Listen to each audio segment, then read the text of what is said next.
Hello, everyone. My name is Alyssa T, and I'm a member of Alcoholics Anonymous. My sobriety birthday is October 31st of 2022. I want to thank you, Steve, for asking me. I got a phone call about a month ago, and I saw Southern Pines afterwards, and I was like, who do I know from Southern Pines? Like, it's got to be Steve Moore. I called him back, and he graciously asked me to come and speak. Worked out with my work schedule, and I was like, I'm really grateful and honored to be able to come and talk to you guys. It's been just a couple times that I've told my story, so I don't know what's going to come out of my mouth tonight. I'm going to leave that up to God. I have had the privilege of being sponsored, actively sponsored. I've started to sponsor other women, and my life has completely changed because of Alcoholics Anonymous. I grew up around here. I was actually born and raised in Cary, North Carolina. I grew up on a lake, so I just remember as a kid just being pretty fearless. Like, we did things we probably shouldn't have. It doesn't really snow around here. It doesn't get very cold, but there's one year that it iced over the lake, and not the whole lake, just part of the lake. And I remember going out with my brother, who's 3 years younger than me, and we went out and decided to keep daring ourselves to walk on the ice as far as we could. And our neighbor next door decides to call my mom, who I think was upstairs watching her soap opera at General Hospital, not paying attention to us, and was like, you do know your two kids are out on the pond, and the pond is not iced over. Might want to get them in. But we didn't have any second thought about any type of danger. It was like, let's do this. This looks like fun. We're just going to go for it. We climbed to the highest part of every tree in the backyard. We were constantly doing things. There was just literally no fear. And that all changed later on. But I just remember that kind of carefree spirit that I had and my whole family had growing up. I was also part of a very religious family. I had a dad who was very active in the Catholic faith, and he brought me and my siblings up in that. But beyond that, I got involved in a group when I was about 10 years old that were looking for leaders of tomorrow, is what they said. And I became part of this group. And they taught us really good skills to use within life and stuff like that. I remember going to a lot of retreats. I was very focused around God and Jesus and Christ and helping the next person. Had a lot of fun. And at the age of 13, 14, I was asked to become part of this group, much more involved. So I went off to a boarding school and basically was expected to dedicate my life for the rest of my life to this group. So I call it a cult now. It was a place that I went to. And I'm not going to go into a lot of detail because it's just a little element of my story, but it's a big piece of when I first started losing kind of an idea of freedom or image of self and started to get a lot of fear. And if you have any interest in talking about this kind of thing, get my number after. I'd love to talk to people just about things in general and start building more relationships, because the fellowship in AA that I've found is really kind of what's kept me going. So all these little tidbits and stuff like that are huge for me to keep those connections with people. But yeah, so just a general idea of this school that I went to. We were regulated in what we wore, what we said, what we did, where we went, who we talked to, when we talked. We lived basically a life of silence, and I was there for a year in this very, very high structure place. After that year, my parents did bring me home from school, and I remember that really being my first moment of like hardcore fear hitting me. I got a phone call because we had a family phone call opportunity once a week to talk to our family. Now I was 15 years old. I got to talk to my family for 45 minutes on the phone every Wednesday night. And that Wednesday night, I got a phone call. My dad came on the phone and he said, pack your bags, I'm coming to get you in 2 days. And even though I was in a religious program, I was in a place that talked about God and everything, and I felt a lot of kind of freedom in that sense. Even though I was in like the confines of this place, it was an immediate wash of fear of like, my whole life is about to change, what am I gonna do? I expected to be here forever. I expected that this was my life path. This is what I'm supposed to be doing. So what am I supposed to do? And I remember just like living in that fear for 2 days of like, there's just this haze around me. Of like, I wasn't allowed to tell anybody I was leaving. So I went home, and that kind of started the journey from there. So when I got home with my family, I have a younger brother and a sister. I have 2 parents, and at that point they were struggling and they were going through a divorce. So I often kind of got put in the middle of that, mediating everything. We were still very active in the faith, and I was really hoping to go back to the group that I had left. Alcohol still wasn't a part of my story at that point, because I had so many other things that were weighing in and kind of controlling my life. I was very active in sports. I played basketball all throughout high school. And I played soccer as well, like just these different elements. So I didn't have any time for anything else. Like it was literally school, my family's life, and then sports. And I wasn't around friends who really drank or did anything. I was in a very tiny school, graduating class of like 16 people. So that's how small. But come 18, my parents finally divorced, and I had my first drink of alcohol. And unlike some people, my first experience wasn't the best one. I remember liking the drink. We went to the store with some friends, and we got these strawberry daiquiris that were in coolers, a lot of sugar. And I remember drinking 6 of them that night. I had never had a drop of alcohol, and completely like passed out. I remember laying in bed that night, and I was just like, the room was spinning. And I was like, why would anybody want to do this? Like, I didn't like it. I just really did not enjoy it at that point in time. So it didn't affect me so much yet. That was when I was 18. Went off to college, I still wasn't a big drinker. I was the type of person who was like, I don't want to get in a car with somebody who's drinking. I don't want to drive if I had a glass of wine, kind of thing. And I didn't understand it because I never really grew up around it.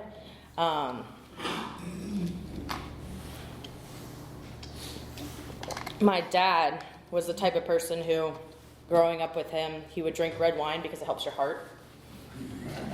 I don't know if that's true or not. But my mom didn't drink, and that's what my dad did. So I just wasn't really exposed to it. It was more after college. I came home from college after some struggles there, some self-identity issues and trying to figure out who I was. Not feeling like I fit into the small Catholic college that I was at. Feeling like an outsider, trying to discover my identity of self. And I went through some big kind of mental things and struggles. And I came home from school. And during that time, I moved back in. And that's like when I first started drinking alcohol. And this time it was different. It was a time to be able to kind of drink something and escape from whatever was around me. I was trying to reconcile this idea of going to and being part of a group that was going to control my life and be part of my life for my whole life, and who I was outside of that, and then who mattered to me in my life.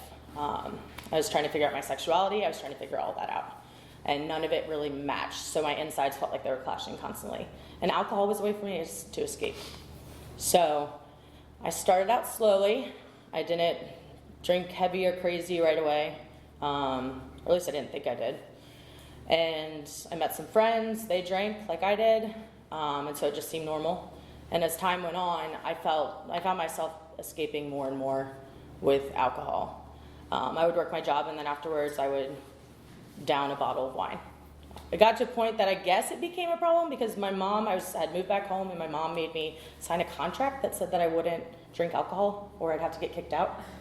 And I did, because I wasn't about to go anywhere else, and I was used to following rules, so at least I didn't drink at home. But I would go to the bar, and I would stay over at friends' houses, and I would get plastered. I dated somebody who had a DUI, and that was my first exposure to somebody who had some consequences with alcohol. And she had a breathalyzer in her car, and so she couldn't drive, and I had to drive her everywhere. So it was definitely an interesting experience, but I had not gotten to that point. And she drank heavy, and I drank heavy with her. And so we got to a point that I drove drunk one night, and I got my first DUI. I felt so much shame after that. I remember getting the DUI and being like, that's not me. How did this happen? I felt so much shame that I didn't call anybody to come pick me up. I left the jail and I walked down South Saunders Street as far as I possibly could to try to get to my car until I finally called an Uber to come pick me up and take me to my car. And then went home. And I just kind of became a mess with that. And I stopped drinking for like 6 months after that because I was like, I didn't think I had a problem to begin with, but now I'm definitely going to prove to everyone that there's nothing wrong, that this was just a fluke, that I happened to get in the car when I was really, really drunk and drove and got caught. I had to go to some classes. I had to do a lot of community service. And it was a good experience for me. Not one that I ever expected to have. But it was probably the first consequence I saw, but I still didn't see any problem with my drinking. As time went on, still living at my mom's house, and there was one night I drank a lot, and I mixed it with some medication, some sleeping medication, and I lost 24 hours completely. I have no memory of it at all. And in that time, I had to go pick up my mother from the airport, and I did. I got in the car. I did run into a pole. It didn't stop me, though. I just backed up and went and got her. I don't know. I had people getting out the car across the road, and they were looking at me like, are you okay? Is everything okay? Because I'd gotten out just to check what had happened. It was so delirious, like I had just flashes of this. And I was like, yeah, I'm fine. I got back in the car and I went and got her. Thank God nobody died. Like, oh my God.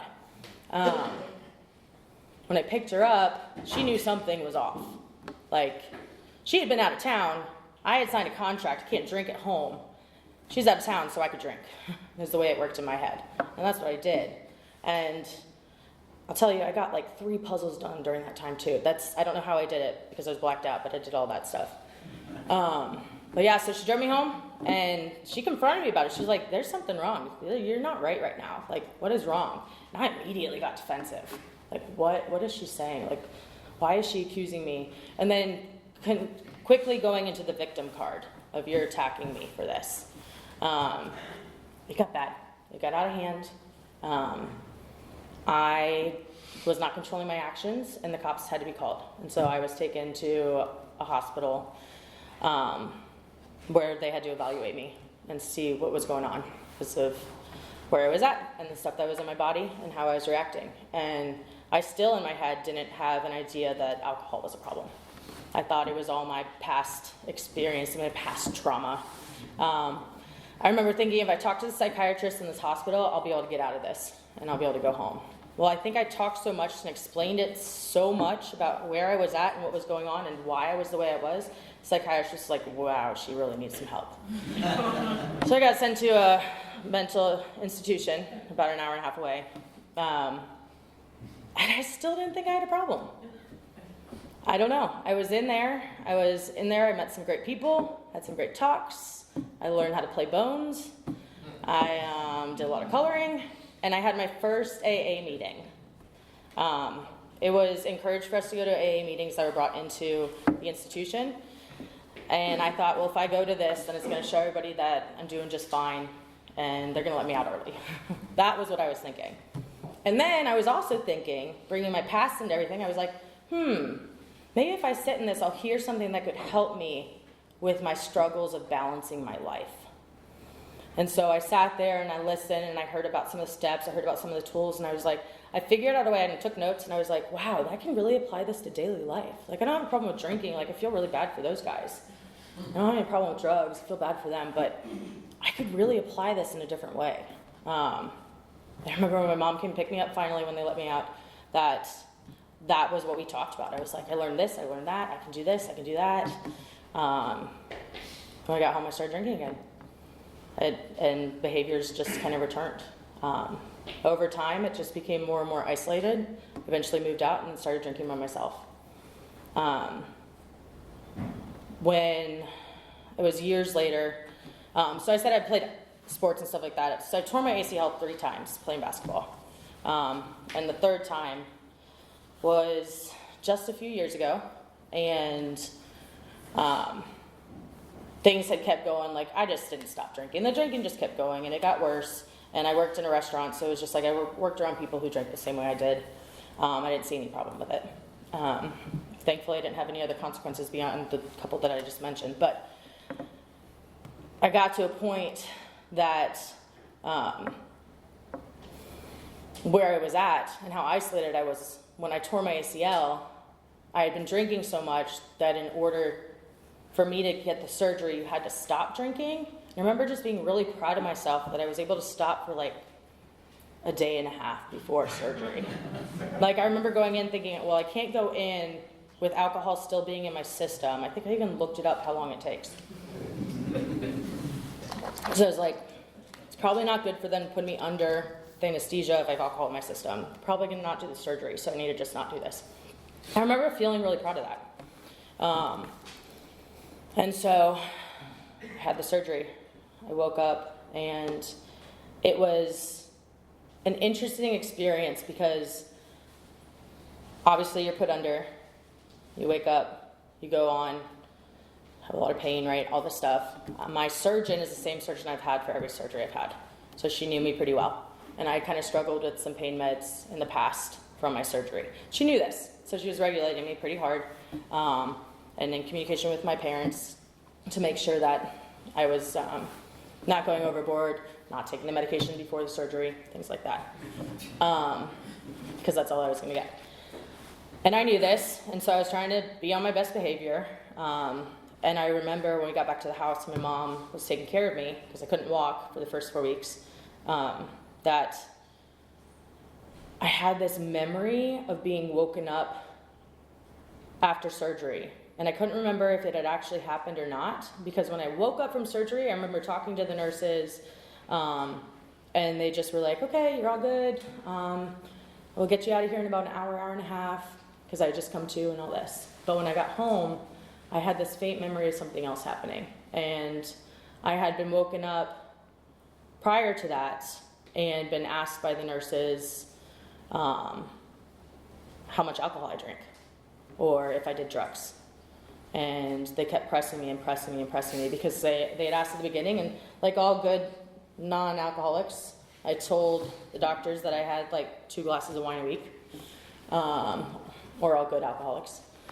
And I remember in that dream that I was being asked over and over, and finally admitted, I was like, okay, well, I have like 5 drinks a week.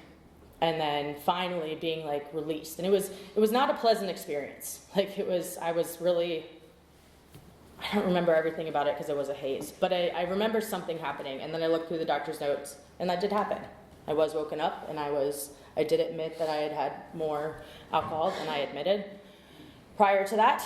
And the reason was because when they tried to put me under for anesthesia, they could hardly get me under. They had to give me so much medication to get me under that it was very dangerous. And my surgeon was very worried about me. And that was the first time that my eyes kind of opened to like, oh crap. I knew that I was drinking a lot. I knew that I was doing it by myself. I knew I was self-isolating. I was getting to the point where I was drinking so much that I would have to drink before I went to events in order for people to just see me drink a little bit. I was having to wake up in the morning and have a drink in the morning so that when I went to work, my hand wouldn't shake and I'd be able to write on whatever I needed to write on. I was also a server, so I didn't want my hand shaking when I was trying to bring the drinks out to people. It was all consuming, and it's everything I thought about. I constantly thought about when am I getting off work so I can drink. And I didn't realize until that moment how much it had started to take over my life. Even though you could look at my apartment and you could see boxes of wine, empty wine boxes. I didn't do bottles, I did boxes. You get 4 in 1. And they were just empty all over my apartment. And so 2 months I'm staying at my mom's trying to recover from the surgery, and I'm dry. I can't drink there. I can't even walk to drink. Like I couldn't get up to go get something to do anything. And at this point, my mom's been worried about me. My surgeon was worried, so I had to prove to them I wasn't an alcoholic. But I was still thinking about it every day. And I had an opportunity to go hang out with a friend during that time. She came and picked me up, and we had some wine. And I was proud of myself for having a glass or 2. I thought, okay, maybe I'm okay. I wasn't. After I got back home, I started drinking just like I had before. And I had a friend that I had worked with years before who actually posted something on social media about being sober. And I didn't know if I needed help. I had asked everybody around me if they thought I was an alcoholic, and they all told me no. So at that point, I wasn't really convinced that I had a problem yet, still, even though things had gotten pretty bad. And I remember reaching out to her through Facebook and just kind of asking her about her sobriety. And I remember making a comment of like, I think I might have a problem. I think I should talk to somebody, or maybe I should go to an AA meeting. It had been mentioned to me.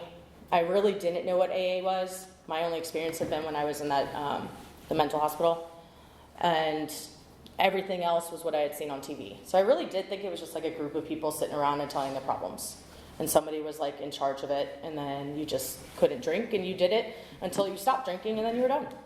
And I thought that was the way AA worked. I didn't know that God was part of it, or a higher power was part of it. I didn't understand about the steps. I didn't even know there was literature for it. That's how uneducated I was about all of it. But this friend of mine took the time to respond back to me and said, hey, I go to meetings every week. I'd be happy to meet you at a meeting somewhere. You pick the place, the location, and I will come to you. And this was like a Friday or a Thursday or something. And so she sent me the link to look up all the meetings, and I scrolled through it. And not knowing anything about AA, I thought the names of the meeting was what you talked about. And I knew I had a problem, and I needed a solution. So the one that I landed on was the one that said, there's a solution. And I went, great, that's the one I'm going to try. Because if I'm going to get anything, I'm going to be able to get it from this group, probably. Or at least this one talk. And she drove out 45 minutes. I told her the day, I told her the time, and she said, okay, I'll be there. And she drove out and met me up. It was a small annex in Holly Springs. I literally pulled up, and I was like, I don't think I'm in the right place. I was like, it was like uncomfortable. It wasn't a church. It wasn't what I had seen on TV. There were people outside. There were some people smoking. There were other people kind of like just roaming around. And I was like, no, I guess I am in the right spot. And I texted her. I remember when I got there, I texted her, and I was like, I'm not sure if I'm in the right spot. And she's like, yeah, you are. Come on in. And she walked with me, and we went in, and we sat in this tiny little place, a trailer. Sat in the back, because all the spots were taken except for those. I think it was like the beginning of summer, and it was hot. It was very hot. And I was so uncomfortable. I thought everybody was looking at me. I thought they all knew that I had a problem that I didn't know that I had. I was so self-conscious. I remember that. And then still just not understanding what was happening. And my friend sitting next to me was like, she asked me how I was. We just had a little bit of small talk. And she's like, have you checked out the literature yet? And I said, literature? What are you talking about? She's like, we'll get you a book afterwards. And after the meeting, I remember meeting one of the girls that is part of my home group still. And she was cleaning the coffee pots. I assumed that she just kind of like worked there or something, honestly. I didn't know, but she seemed cool, and she told me about the grapevine and handed me a grapevine. And that was my first exposure to kind of reading people's stories about their journey with alcohol. I devoured that grapevine, man. Every night when I would get home, I would read it. Because when I left that meeting, I still wasn't convinced that I was an alcoholic. I had heard some good things, but I didn't know if I was ready to. I didn't have make any commitment to going back or anything either. And I went back home, wanted to try to not drink, but I read the grapevine. And then even when I started drinking again, I still read the grapevine. So I was listening and relating to these stories and things like that. I think part of it was, at that time in particular, I was super close with my boss at work, and I told her I was going to an AA meeting because I wasn't sure if I had a problem or not. And she's like, you're not an alcoholic. She's like, or she asked me, she's like, do you think you have a problem? I was like, no, I think I want to learn how to drink like a normal person. I said those words specifically to her, and I was like, I think this might help me do that. I really didn't know anything at that point. And I picked up alcohol, and I drank again, super heavy, and it got really bad really fast within a week, as far as my drinking goes, where I was just in a constant haze. I remember walking my dog outside, and looking around at the cars that were leaving, and it's like 8 in the morning. And I had to wake up at 8 because I had to be able to drink before I could get to work. And I started at like 11 or something. And I remember looking at the cars driving by and being like, how are they doing that without a drink? How are they doing this without something else that's like making them feel different? Like I couldn't even look at a car with straight without feeling as funky and weird and different and not part of my body, because I couldn't live like that. I didn't want to have to live with myself, with the choices I'd made, with my past, with everything that I avoided. Alcohol became that too, just a way to avoid the next thing. And it was a way, and that's where the fear is too, right? So I'm drinking and drinking because I'm afraid of anything else. I'm afraid of living life. I'm afraid of what I don't know. And I remember telling people I was so afraid of change. I was so afraid of the next thing. But I didn't realize alcohol was the thing that was trying to take away that fear from me, and that's why I kept going towards it. And I didn't know there was a solution. So finally, after that week of like really going back to drinking really, really heavy, I decided to kind of give AA a real chance again. Went back to that annex, same small place, still super hot. In fact, it was hotter because I'd waited a few weeks. And sat in the meeting, and I thought the person who was in charge of it, because they're sitting at the front, the president, was doing a great job. She was calling on some people who were giving some great shares that I really related to. I remember hearing specific words like simple and playing with simple and just give your life to this program and it'll make you feel some freedom, like all these little details. And I thought, well, if I don't speak up, nothing's going to change. So when the meeting opened up, I decided to speak up at that point. Introduce myself. I'd heard people throw out the word home group. I didn't know what that was. Heard people throw out sponsor. I'd heard about sponsors because that's in the movies. You had that person who kind of was like always on your back trying to make you do stuff. And I spoke up, and I remember literally cross-talking too, like to different people and saying, so-and-so Charles spoke up, and I really liked his point on it being really simple. Or Bree said that her home group really has made an effect on her. I don't know what a home group is. I don't know how you get a sponsor. I'm new to this, and I would love to be able to talk to somebody, is basically what I said. And after the meeting, I had tons of women that came up to me, and guys, but a lot of the women who came up and were like, hey, if you want to talk, get my number. Let's start. And my now sponsor was there, and the only thing that was said to me was, really glad you're here. I really recommend that you get a sponsor before you leave tonight. And that really sat with me. And so I didn't do it because I was too afraid. But I did do it that night afterwards. And I texted a woman and asked her to be my sponsor and started my journey at that point. And I remember when she agreed, I was like, finally, that was the first kind of sense of relief of like, I'm not going to be doing this alone, and maybe something will change. Maybe I can do this. Trust me though, I felt terrible. Like I tried to stop drinking. I was only in the first week or so. I think that day I had like 5 days sober. I'd made it, and I wasn't sleeping still. I was afraid of everything. I didn't understand the next steps. My body was still shaking as I went to bed. I was having bad heartburn still. Like, it was all the things. And then every emotion that was hitting me, I didn't know how to regulate it. I didn't know how to control it.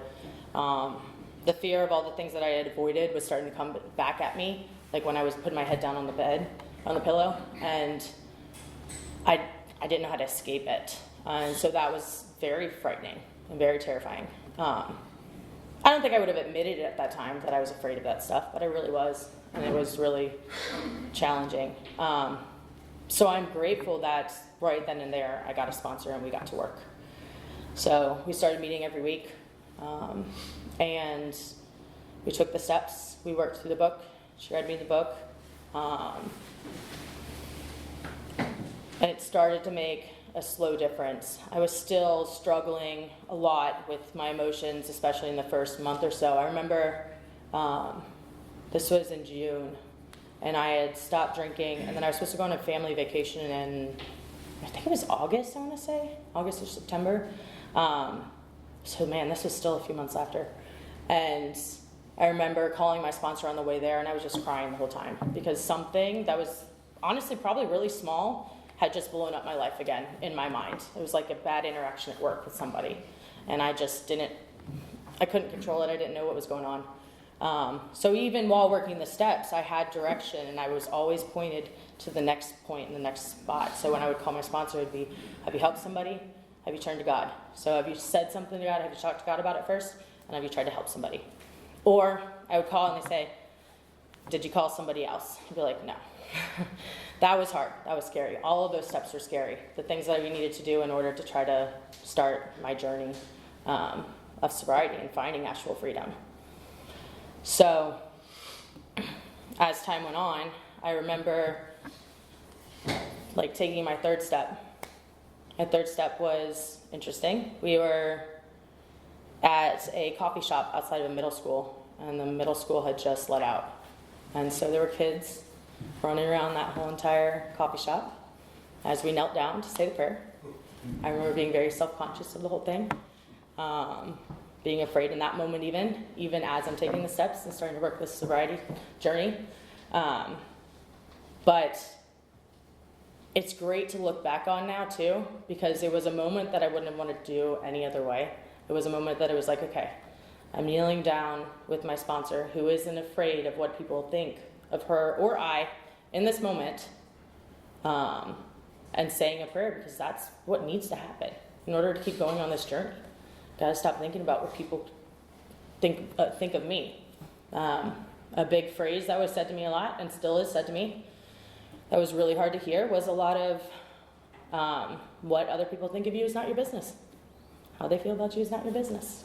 And I struggled with that a lot because I always wanted to make sure people thought the best of me. I wanted people to like me. I would do whatever I needed to, whether it was lying or saying certain things or behaving a certain way. And I think that's the beauty of kind of this program, is teaching you not just how to not drink, it's about how to live life, and how to treat people and how to go about helping other people. I love the fact that quickly in sobriety, I got started with service, and not big service events, small things. Things that made me uncomfortable though. So greeting at the door as people came in to the meeting, saying hello, talking to people, calling up people I had never talked to on the phone. First off, I don't talk to people on the phone. It's not something you do anymore. Like, we're in, 2024 now? People text if they're gonna talk. And it's so easy to text because you can say whatever you want, and then they can read it, think about it, and say whatever they want back. So it's a lot easier to do that. It's a lot harder to get on the phone and talk to somebody and ask them how their day is, and deal with the awkward silences that happen sometimes, right? I'm starting to love the awkwardness of silence. Like, just going back to one of the jobs I'd worked, there was a guy I worked under. He was an interesting character, but whenever you would ask him a question at work, it would always be like this crazy long pause that made everybody around him like super uncomfortable. But I came to really appreciate it because he never said something that he didn't think about beforehand or how it would affect the people around him. And that stood with me then, and now in sobriety, learning about trying to take a pause after something happening, maybe something that doesn't sit well, or maybe when somebody asks a question, trying to take that pause.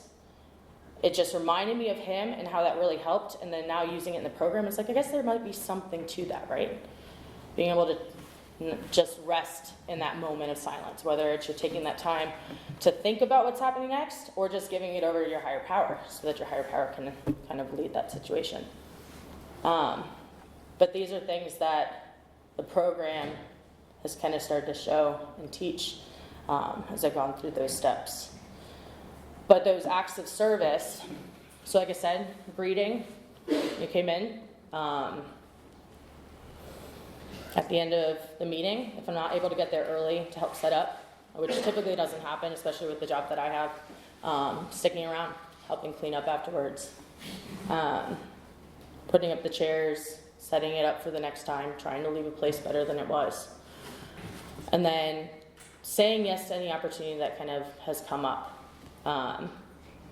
God willing, time willing, of course. God does seem to always make sure that those things that need to happen do happen. Those events that I'm very grateful that I've been able to be a part of, my higher power has kind of allowed that to happen. I didn't really talk about this yet, but my higher power, that was a whole journey for me too. So I was part of that religious group, that religious cult, that regulated my every thought, action, behavior. But I had a relationship with God at that point, because that's the only thing that we did have, is I lived in silence and had a communication with God. And I think that's the only thing that kind of got me through that time as well, even though there was a lot of negativity outside of it. And the structure of the religion and the institution was not good and helpful and healthy. When I drank, all of that went out the window. I had no relationship with a higher power whatsoever. My childhood faith, I didn't feel like made sense for me, because who I was and who I felt God had created me wasn't accepted by the church that I had been a part of. And I didn't know how to resolve that in my mind and in my brain. And so I threw all of that to the side. And that's when the alcohol and the drinking had gotten really bad. So coming into a program that literally has the word God in the third step, it wasn't a turnoff for me. It was like a question mark of, what is that going to look like? What does that mean? I was intrigued by the part that said, as we understood him, because I grew up in a group that didn't allow you to figure out who a God is as you understand him. You were told who that person is, and how to pray, and when to pray, and what to do. So I was definitely intrigued by what that meant. I told you guys about my experience taking the third step, but my feelings before taking the third step were actually one of a lot of excitement, because I was like, I haven't had a relationship with anything beyond myself in a long time. I don't know what that can look like, but I remember the good parts of my childhood. There was freedom with having a relationship with something beyond myself, and at that point that was God, as I called him. And so in taking that third step, nothing magical happened. We prayed. It was an interesting situation, but it's been a journey of, for me, learning to pray again and to pray with the people around me. I'm really grateful for the people I've met in AA and the fellowship that I've had, because the times that I've come into a meeting and maybe I had a really rough day at work, I've been able to find those people that remind me how important and how special it is to stay present in each moment. One of the guys, I remember coming into a meeting after work, and I had a rough day, and I needed, we try not to say we need the meeting, right? Because we're here to help other people, but there are times when I needed that meeting. I needed that time to be with that fellowship, and to meet the next person too, that opportunity to be able to serve and get outside of myself. That's how I needed it. And there was an opportunity. I walked in, I made eye contact with this one guy. I said, can you pray with me, please? And he took the time, didn't ask any questions. He said, yeah, let's go do that. Short little prayer, got me centered, brought me back. But my challenge has been, I've struggled with praying by myself, with what that looks like, because I'm so used to the ritualistic aspect of it from growing up. What does that prayer look like now? Do I have to get on my knees? Do I have to stand up? How do I behave?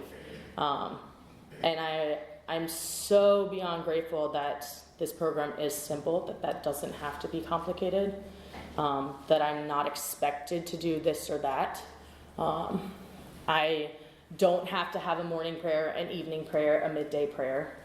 I can have a relationship with my higher power all throughout the day just by turning over whatever is happening. Taking that pause. For me, a pause is a prayer in a sense now. Where it's being present in that moment, but then going outside of myself, realizing I don't have any control over this situation, no matter how much I want the control over this situation. And my relationship with my higher power is still growing and developing. I'm grateful for where I'm at now. I think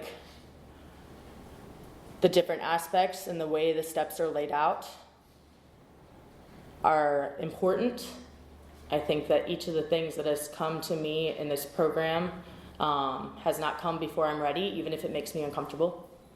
God has given me the grace to be able to keep doing those things, whether it's taking a meeting into a treatment center and talking to other people, whether it's speaking when I'm not comfortable, whether it's helping the next person that's come into the rooms and just having a conversation with them about, hey, how's your day? How are you feeling today?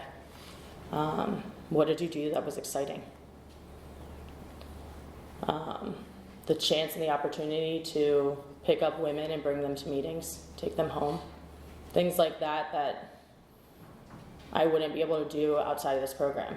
Now, outside of this program, I might still manage to be sober. I might be able to not have a drink for a while.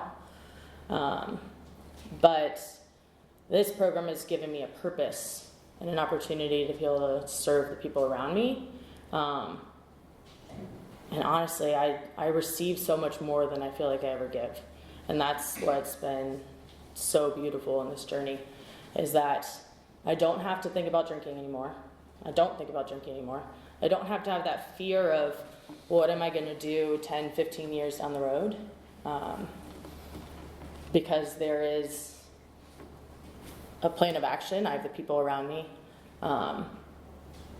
Another piece of being in sobriety, I had to make a couple big changes for me. And I was always afraid of change. The big ones, whether it's finding a new job, moving, those different aspects. And I had always been caught up in my head that wherever I was at, in that moment, I was stuck. Like that's just, I have to do this for the rest of my life. And sobriety and working with a sponsor, working with other people, talking to people in the fellowship, I realized that I don't have to be stuck, that I can make those changes no matter how scary they are. And to have the support of the people around me to make some of those changes was really, really important. And then this last year, I did find a new job that I started working. I'm praying hard now about whether or not I should be staying at that job. But I'm no longer in the boat that change isn't possible and change is scary. I think that the next step, while there be fear there, I have more tools. I have people around me that really help me walk through that fear now. And I have a higher power that's always there to help me kind of work through that. I'm beyond grateful today to be alive, to be sober, and to be a member of Alcoholics Anonymous. That is not something I shy away from at my job. It's something that I do make sure my coworkers know, so that if any of them need to have somebody to talk to one day, that they're able to do that. I wasn't proud at the beginning because I thought there was a stigma with everything. I was afraid of that too. And I'm grateful that that fear is no longer there. Grateful for this continued journey. And thank you, Steve Moore, for asking me again. With that, I'm going to leave you guys. That's all I got.